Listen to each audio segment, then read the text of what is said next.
Hi, Mom. What are you doing today? Providence Place, owned by the Sisters of Providence, an ideal rental setting for retirees to continue their active, independent lifestyles. We have bright 1- and 2-bedroom apartments, a magnificent chapel with daily mass, restaurant-style dining, and wellness and entertainment programs. Call for a tour, 413-534-9700.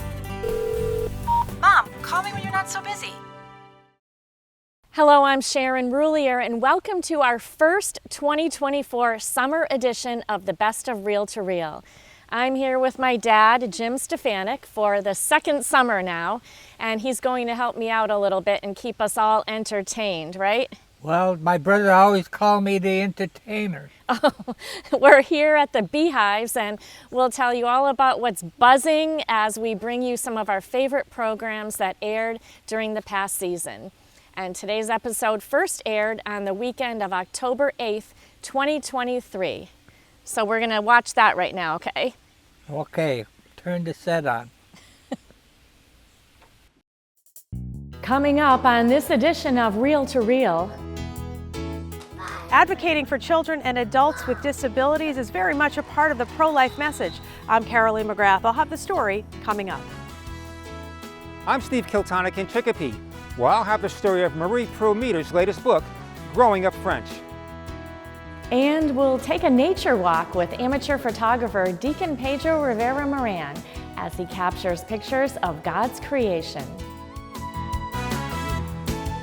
These stories are coming your way next on Reel to Reel. Hello and welcome again to Reel to Reel. October is Respect Life Month and, fittingly enough, also Down Syndrome Awareness Month. It's no secret that many expectant mothers feel pressured to abort after receiving a prenatal diagnosis of Down syndrome. But as Caroline McGrath discovered in speaking with 2 families, these children are not only a blessing, but have taught them what it means to love.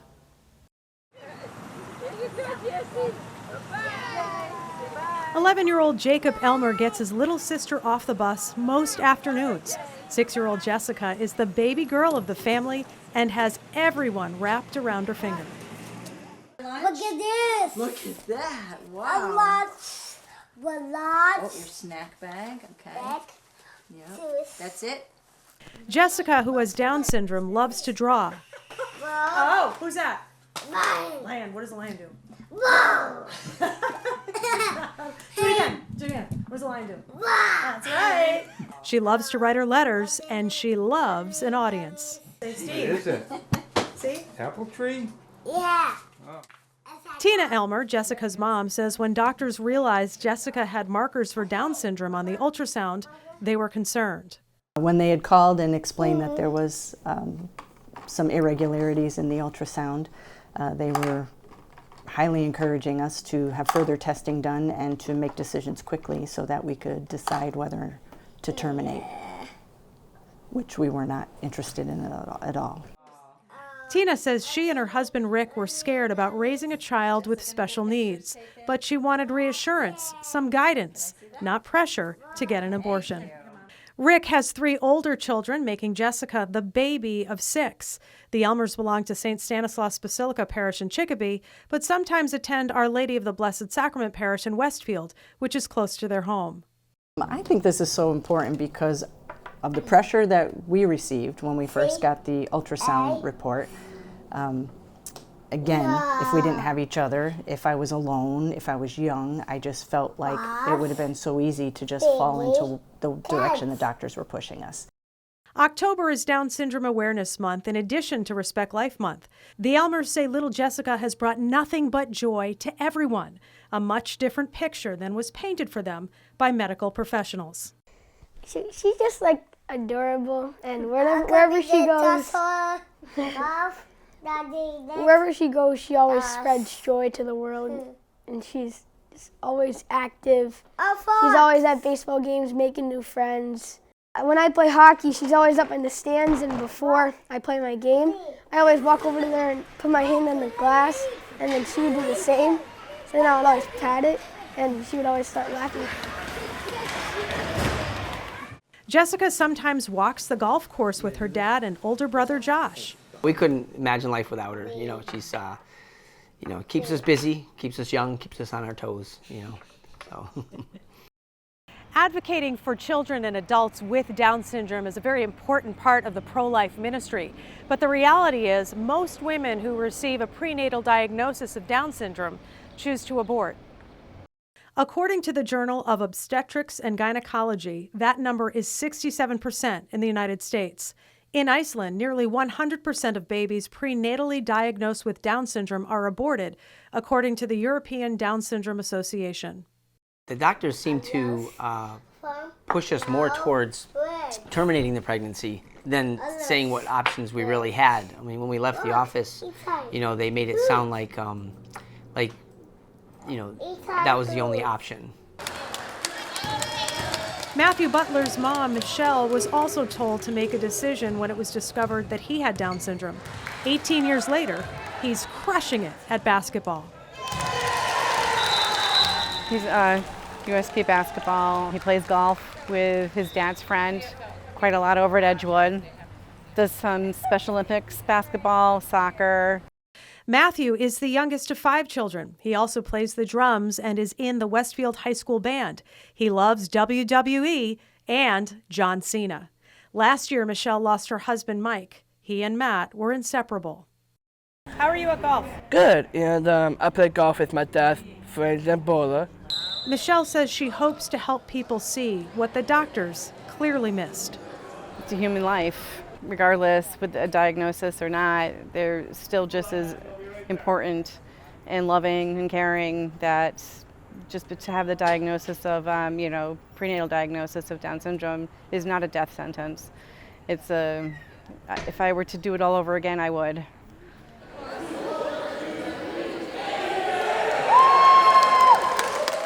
My husband said to me, well, he's going to be the happiest kid alive. So, and it's true, he's a very happy kid. Brings a lot of joy to a lot of people's lives. Both Matthew and Miss Jessica put a smile on people's faces without even trying. And they're certainly not defined by their diagnosis, but by God. Reporting for Reel to Reel in Westfield, I'm Carolee McGrath. What a moving story. Thanks so much, Carolee. And this past week, we celebrated the feast of St. Francis of Assisi, the patron saint of the environment and animals. In our next story, one of our diocesan deacons, Pedro Rivera Moran, director of Latino ministry, brings us closer to nature in the tradition of St. Francis as he captures God's creations through his camera lens. When Deacon Pedro Rivera Moran sees a beautiful sunset, a church steeple, a bridge of flowers, or water rushing from the banks of a river, he often captures those moments in pictures, each photo representing God's handiwork. And then Deacon Pedro, as part of his ministry, posts the pictures to his Facebook page. In midsummer, relating a walk in Westfield to scripture passages. I'm impressed with God's creative work as every day, at different times, one walks through the same place and always sees new things. Such is the Word of God. Every time you read something, even if you read it before, God tells you something different. It's both a hobby and a ministry for Deacon Pedro. In mid-August, we walked through Ashley Reservoir in Holyoke as he explained how he sees the world in terms of brushstrokes that God has made. This is just fascinating. Way down over there, you can see the geese. Yeah. You can see the multiple levels of color. Like over there, it's kind of flat. And over here, it's very shiny. And all those paint strokes that the Lord uses just to create this. There's such a diversity, like plants that grow in the water, trees, birds. This is just, then you can look at the sky, the beauty of those clouds. I'm always mesmerized that when I walk through this type of environment and just seem to enjoy it. He's not a professional photographer, mostly using his cell phone or a small 35mm camera to capture images. This is going to be a tough picture. seeing the beauty in everything. You can see the sky reflected in the water, and so you kind of see that unity of heaven and earth, if you will, which I really enjoy that. Even stopping to examine and reflect on the root of a tree. You see the shape of the roots, it has no defined process, it just grows naturally. You get everything in it, rocks, dirt, sand, ground, the pine cone. It's just natural framing that the Lord has done for us. It is important to stop and take root, says the deacon. People always look at the flowers, the trees, and the foliage, but there's a lot more that we miss when we look at the beauty of just how things develop, and that's basically how God created it. Just how every tree and root and leaf are different, so are each one of us, all part of God's great plan. When I come to a place like this, I just love to take a picture of what God has done. And I like to share and let people know the marvels of God's creation. All right, so Dad, as you just saw, we did that walk. I did a walk with Deacon Pedro around the Ashley Reservoir, and we got to see a lot of nature. And I know you like to talk about nature and its importance, right? Yes.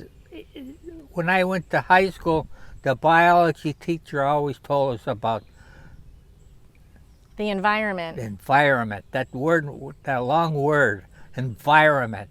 Study what's going on around you. We need all these animals for the ecological system. Mm-hmm. Yeah, and especially the bees. I mean, you've been doing beekeeping now for how long? 27 years, I think. Yeah. Give or take 2. Uh-huh. And why are you so passionate about that? Well, it's a good way to study nature, and I have a lot of friends at the Beekeeping Association. There are all kinds of lawyers and doctors. You might never think about why somebody would want to study about bees, but we need them. I need them for my garden, especially for the squash. Mm-hmm. These big flowers that come out, and you see the honey. It's not always a honeybee, but a bumblebee. Yeah, there's a lot of different kinds of bees, right? Yes. Well, let's put on our suits. We'll take a quick break. We'll put on our suits, and we'll take everybody into the hive and show them what's in there, okay? That'll be fine. Okay. All right, so we have 2 colonies here, and they've been here since April 22nd. April 22nd. So we got new bees this year. They were not overwintered. They were new. The name of them are Carnolian bees. They're from Russia. Russia. Okay, so we're going to take the cover off. And you can see that they're already up in the top here. We have bees, and we have the bottom box is the queen, hive. The main hive, and the queen is in there. And then we have 2 boxes on top of that where the honey is going into. So we're going to check it out, and we're going to see what's going on. First, we give them some smoke. The smoke is to keep them from being too aggressive, and they go back into the hive. Yeah. Now these 2 straps here we have here, in case a small bear wants to come over here and knock over the boxes, which he did back in April. Yeah, we had a couple bears come through already, so we have to just be cautious that they don't, and that's why we have the electric fence around it, so the bears come and they get a little zap. It doesn't kill them, but well, it just zaps. Well, 5,000 volts, and that's enough to keep them away. Yeah. So we're going to take the cover off. And how many bees do we have in here now? Well, it's a half a hive, so a full hive has 60,000 bees. I would assume there's about 30,000. 30,000 bees. And are they mostly all girls? All of them, except there's a couple of drones in there, just to keep the queen happy. Whew, smoky. All right, so we're gonna check the, I'm gonna move this out of the way here. Let's take this box off and we'll check the blue box, okay? Can you move over a little bit? All right, so this one has started making some more honey. We already took off 60 pounds of honey a couple weeks ago, and now we'll see what. Look at that. What you see here is they're building the comb out. The comb is an engineering marvel because each one of those little sockets there is exactly the same as the one next to it, and it's strong for its size. And this look like they're building it all out, and there's got to be honey on the other side. Yep, there's honey on both sides. Yeah, but they don't have it capped yet. No. When it's capped, then we'll take it to my house and we'll extract the honey. I think this one looks even better right here. Yeah, that's an older frame. Yeah, wait till you see this. I can feel it's heavy. Yeah. Yep. Oh, look at that's really full from one side. In a week or so, they'll probably have it all capped. And we need about 7 frames out of this box to extract the honey. Yep. That one looks good. They're nice and quiet right now. They're not really making a fuss. Those are that nature of the Carnolian king. Oh, really? Bees. Yeah. All right, let's put this one on there, and I'm going to check down here, and we're going to just talk about how we make sure that we don't get any eggs in this honey, because the queen cannot come into these honey boxes. This is the queen excluder. Yep, this is a queen excluder. So we have this metal grate that we put on top of the box that the queen is in. Well, she can't get through there and she because can't she's get kind through. of fat, She's which fat. I like. That's right. And all of these bees here are just doing one thing to serve the queen, right? They call them the hive bees. So this is the queen excluder, so we can't let the queen up into these boxes. If we do, then she'll lay eggs in where the honey is supposed to be. Yeah. Yep. Okay, put that over here. Well, she's not on this, right? I don't think so. No, she wouldn't be. All right, I'm going to do it this way. Okay. So let's give them a little more smoke, and we'll see if we can find the queen.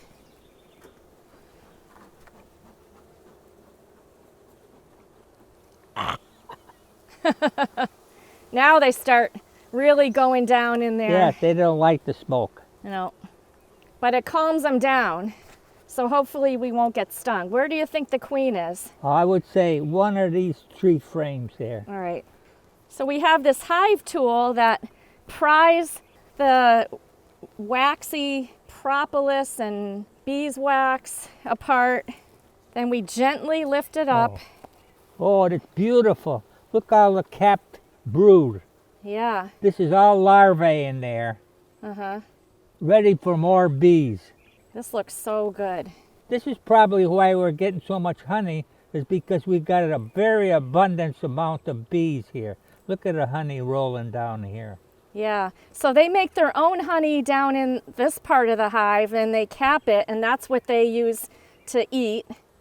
And inside is where the queen. All right, what about this stuff here? What stuff? All this extra comb on the bottom. That's Should I just take that that's off? A bridge comb. Yeah. Oh, there's some drone eggs. Okay. These eggs over here for the drones. All right, I'm going to take this off. You. All right. Okay, so I don't know if we see the queen here or not. I don't think so. How many times have you been stung at once? Oh, 20 times. Yeah, me too. All on my legs. And it takes a couple of days before you feel better. Yep.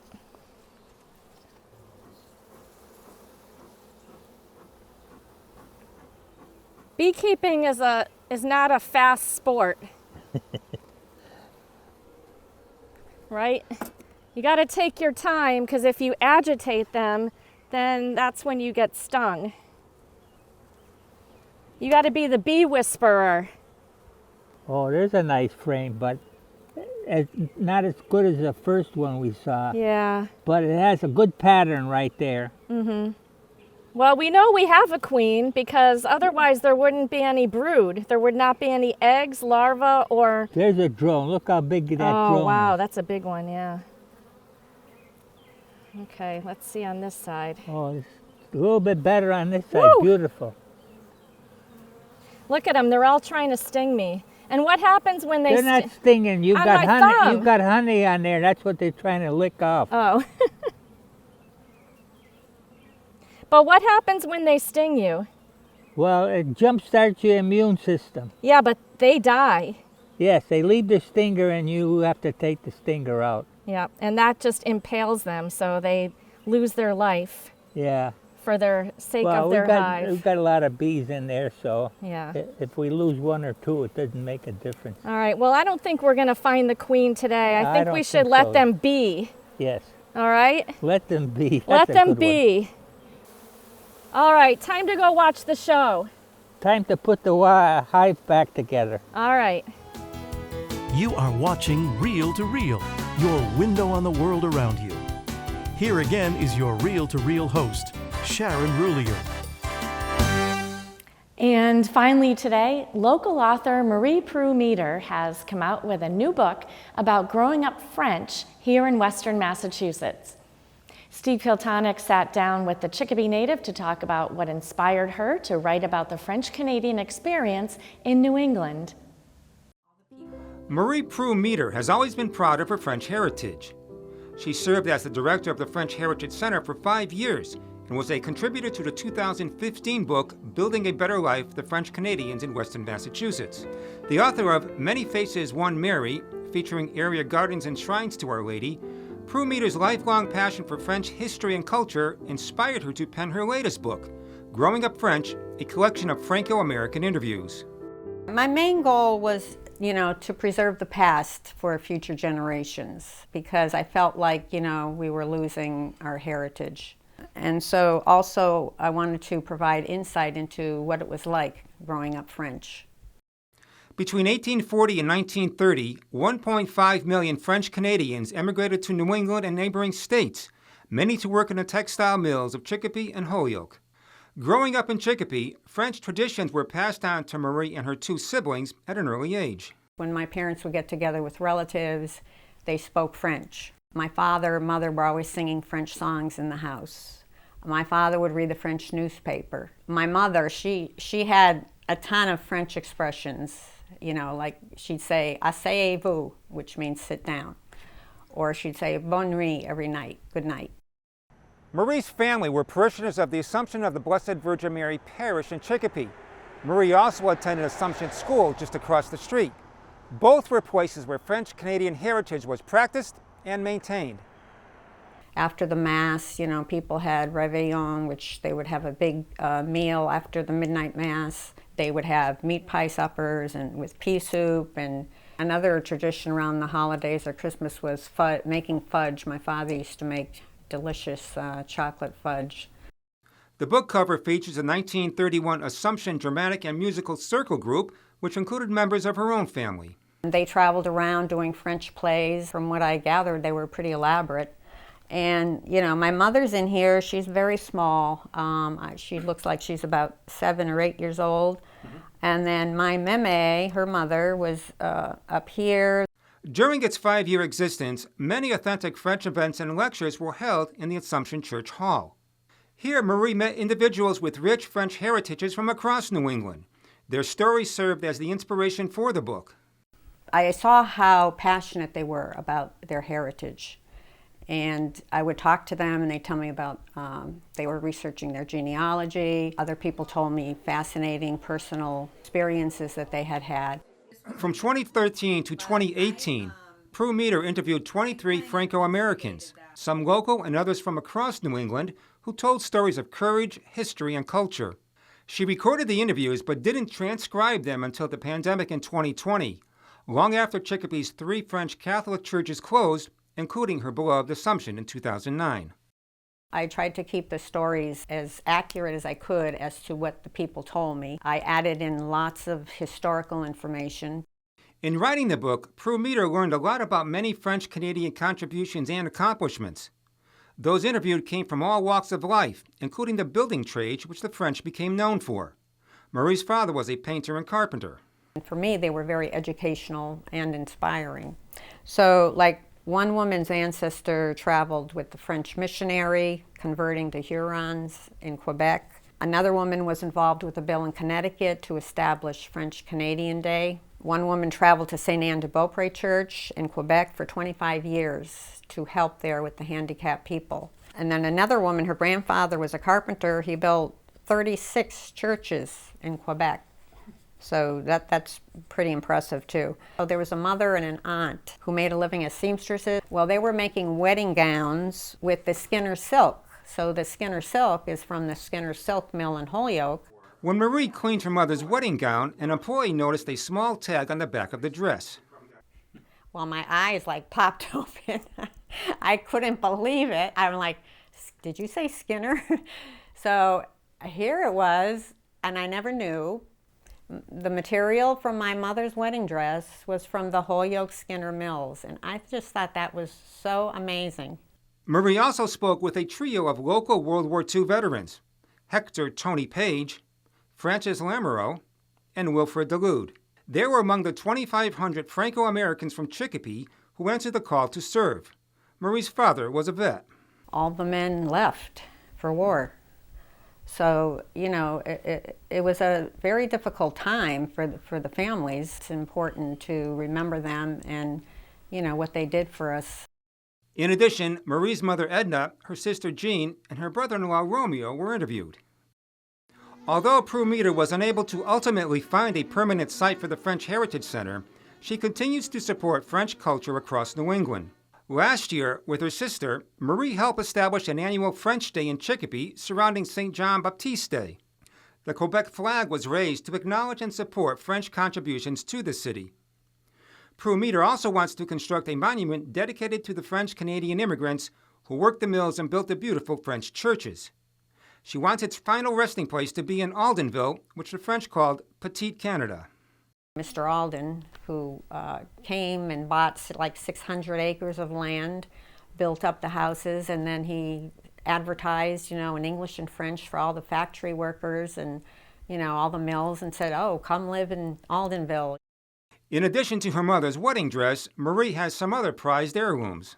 It's a locket that my grandmother gave me, my meme, and then I have my mother's St. Anne medal from the St. Anne Sodality at Assumption. I think she was in that for 50 years. I also have my grandmother's it's a little button with her image on it.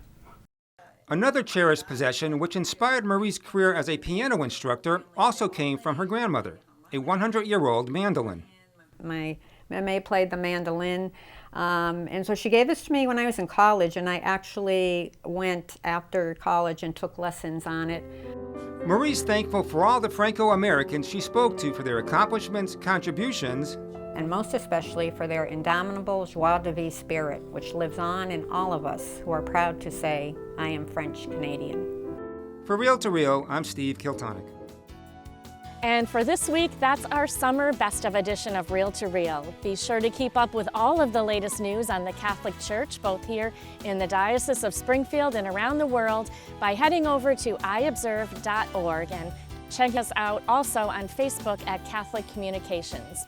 And my dad and I will see you right back here next week as we continue to look at some of our favorite episodes of last season. Right, Dad? Well, we're going to look about the bees and their activity. Okay, and why don't you read the last part there? To read window on the world around you. See you then. Reel to Reel is a production of the Catholic Communications Corporation, funded in part by the annual Catholic Appeal, and the support of you, our faithful viewers.